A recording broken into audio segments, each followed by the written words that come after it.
What's going on, guys? Welcome back to the channel. Today's video, as you can tell by the thumbnail and the title, is about my Oranda and what I need to do moving forward. So I got this fish around July 10th, 2019, and I had him ever since. I grew him out. It looks pretty good.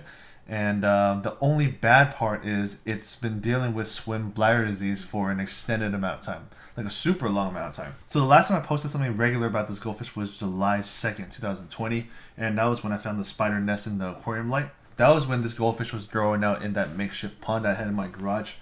Then I moved them to the 40B, and then that's during the time when he got swim bladder disease. When I started noticing that this Oranda was developing the swim bladder issue, I immediately hopped on it, gave it like green peas and stuff, reduced the amount of foods that it intakes. I never fed it floating foods because I knew that was like a common reason why goldfish ended up getting like swim bladder disease and stuff, especially like the chubby ones, like the fancy goldfish. Ever since my wolf had swim bladder disease and I had to put that fish down, I was really careful with this goldfish right here, giving it the good foods and stuff. And on top of that, I also gave it options for like veggies and stuff. I would never clean the algae on the walls and let that grow out, just so they have an area to graze and stuff, because it would always grow like a string algae because I would leave the light on for a long time. The tank was next to a window, so it was a perfect tank to grow algae. And then the goldfish loved to just graze off of it and eat that stuff whenever they had a chance. And on top of that, I would feed it green peas, and then I would feed it like blanched vegetables and all that stuff, and high quality Hikari foods and all that. The swim bladder issue did go away for a little bit, but ultimately it just kept coming back. So the first thing I tried was, like I said, green peas and the blanched vegetables and stuff. That didn't work. And then soon after the green peas, I started getting ideas from the comment section by people telling me to like lower the amount of water in the tank. So instead of the 40B, I lowered it to 20 gallons. Lowered it halfway so it was less pressure on a swim bladder, and that still didn't work. The next thing I tried was Epsom salts. I hate doing this to my fish. I hate like giving them salt baths and stuff, but now I've learned from this fish and this experience that this is something that I need to do for fancy goldfish. So I went ahead and gave them that. It was just way too late. None of the Epsom salt was working. It was just floating all day. There was no chance of it like recovering from just purely from Epsom salts. So I went ahead for a while, kept doing the Epsom salts, kept giving him green peas. During this time, he's not eating regular foods like the Hikari foods. He's only eating the greens, and that's about it. He's eating greens. He's eating like algae pieces off the walls and stuff. That's pretty much it. Because people were telling me to starve this fish by not giving him Hikari pellets and regular pellets and stuff. But during this time, I was just giving him a whole bunch of fibers just so he can kind of pass whatever is stuck inside, if there was anything that was stuck inside. So after feeding green peas and veggies and stuff, I went ahead and went with like a self-isolation technique that I found online, where people use baskets to kind of keep goldfish from eating the pellet foods that are meant for the other goldfish. Keep it from floating like off and getting stuck into places and stuff. I put this floating basket in there just to isolate this goldfish, and that way it's a lot easier for me to target feed this goldfish with like green peas and stuff, and just to keep him from being super deep in the aquarium. That way I can fill the rest of the tank up so it'll be a true 40 gallons. That way it wouldn't be 3 big goldfish in a half-filled 40, and it'll improve the water quality for all 3 of them. So I had the goldfish in the basket for an extended amount of time, ever since December 25th, and nothing's just been improving. It's still floating. If anything, it's floating way more than it was before. Usually when I would come to the tank, when it was outside the basket, it would swim towards me, be super excited and stuff.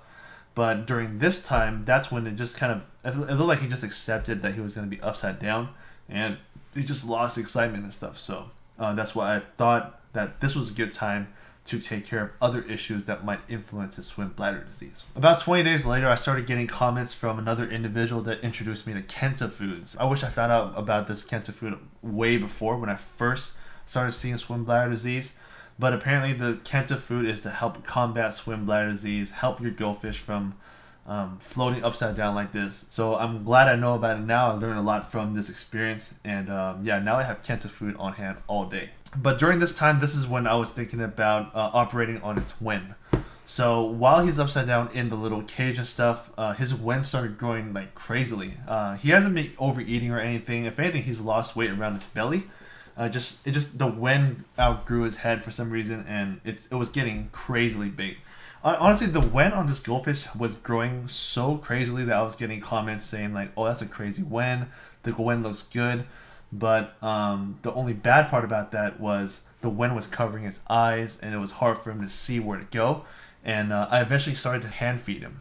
He wasn't able to find food on his own, and with that cage having like ventilation holes all over it, I can't just throw food in there because my fantail and my Ranchu would find ways to get it out of the cage. So it was hard for him to find food while he was in the cage. So I had to start hand feeding the fish. And this is also how I got it to start eating kenta, because the kenta that I ordered was accidentally ordered as floating foods.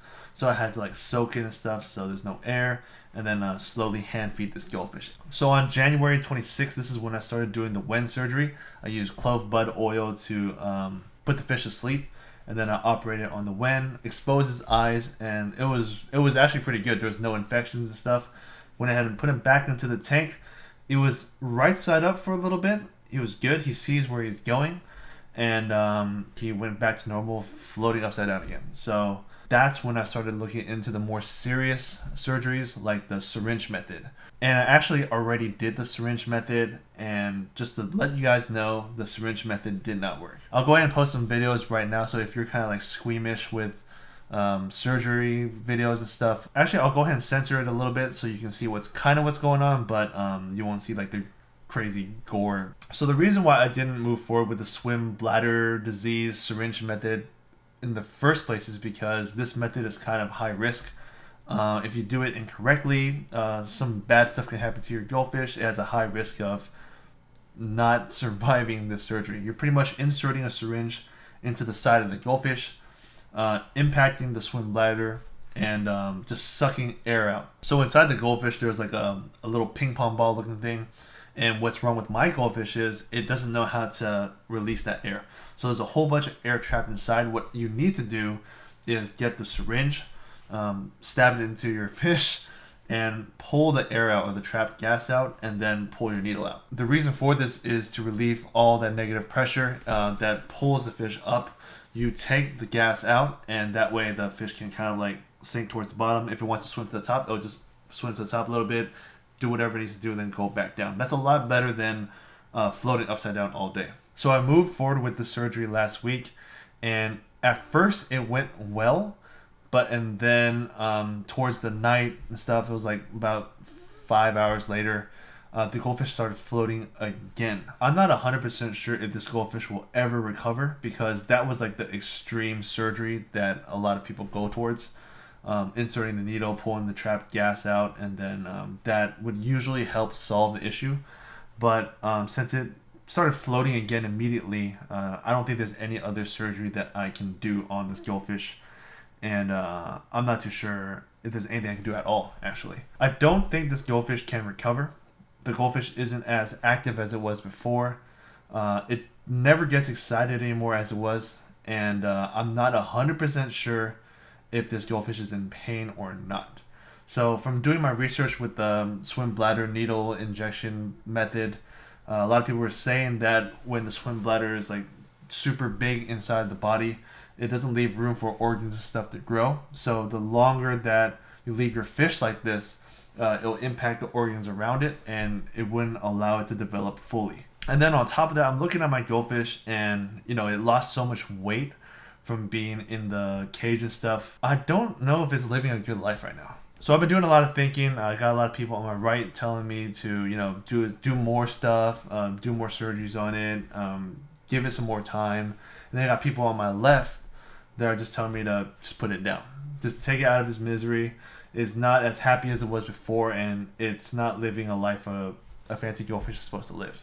So I'm kind of stuck in the middle. I've been stuck in the middle. This is a good fish. I've had this fish ever since it was young, and I grew him out. And he used to be really, really excited to see me and stuff all the time. I hate seeing him like this. Before, it would float from just being too excited to see me. Like, I'll be feeding my Bashirs, and it'll just be like smashing the top, begging for food, not afraid of anybody. Like, whenever I'm water changing, it'll come towards me. And all this stuff. He's never scared, and I never see that anymore. All I see is a sad upside down goldfish. I've honestly tried everything that I could with this goldfish, from just feeding green peas to all the extreme surgeries. I wish I moved forward with like the stuff like the Kenta way before, that might have fixed this issue. But I think right now it's just he's gone too far, and I don't think he's gonna recover. Like he started floating after the surgery immediately, so I don't want to put him through any more surgeries and stuff. I don't want to give him any more salt baths. I can see that it stresses him out a lot, and he's honestly not as happy as he was before. When he's floating, he can't find food. He's stuck in this little cage like all the time. He never comes out because, you know, if he comes out, it'll just be more pressure on his swim bladder and stuff. And yeah, right now I have him outside of the cage floating around in the tank, just so he can, you know, enjoy time with the Ranchu and the fantail and stuff. And I'm honestly gonna put him down. After this video, he's not gonna be with us anymore. I'm gonna move forward with the clove oil. He's probably gonna think it's another surgery and stuff, but instead he just won't wake up at the end.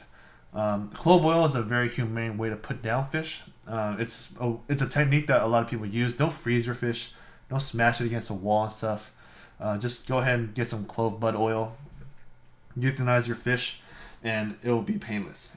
Honestly, he'll just go to sleep and he just won't wake up. It sucks, but honestly, it sucks even more watching this guy just kind of suffer and not be as happy as, let's say, for example, my other Oranda, which is actually in my background right here, which is at my girlfriend's house. The little Oranda reminds me of this fish right here, of how happy it used to be, and seeing it, just seeing it like this, it just sucks, man. So after this whole ordeal is done and dealing with the loss of my Oranda, I've decided to get another goldfish, but not get one that's younger than my black Ranchu. So I love my Ranchu. I want to keep him for a long time, but the reason why I don't want to get one that's younger than my Ranchu is because after my Ranchu, I'm pretty much done with fancy goldfish. The way that goldfish are specifically bred to look the way they look, they always come with issues and stuff, and the most common is swim bladder disease and all that. Or the when outgrowing the eyes, you have to trim it and stuff so it can see. Just like how fancy dogs and stuff like French bulldogs, how they grow up to have like problems and stuff because of the way that they're selectively bred. That's the same concept when it comes to these goldfish right here. The fancy goldfish, like the chubby ones, not like the common goldfish or the shabunkins and all that stuff. Those fish are fine. These are the ones that have like the body issues. And this is the reason why I want to lean away from the fancy goldfish after my black Ranchu. I'm honestly going to miss this goldfish a lot. I learned a lot from this goldfish. I learned how to perform surgeries on goldfish. I learned how to salt bath goldfish. I learned how to vary up their food and stuff. This Oranda was a crazy learning experience for me, and I gained a lot of experience keeping goldfish. So that's pretty much it for today's video. Thanks for sticking around for this Oranda series and the swim bladder issue, and keeping up with this Oranda, because honestly, this one right here was a very hard video to make. Like, it took me a very long. It's darker now. I don't know if you can tell, but it's dark now. It took me a while to make this video. So I'd like to thank you guys for watching. Thank you guys for keeping up with my Oranda again. And yeah, man, hopefully he's in a better place. Peace, guys. Man, that's crazy, man. I didn't even close this video out normally, man. I can't even take this.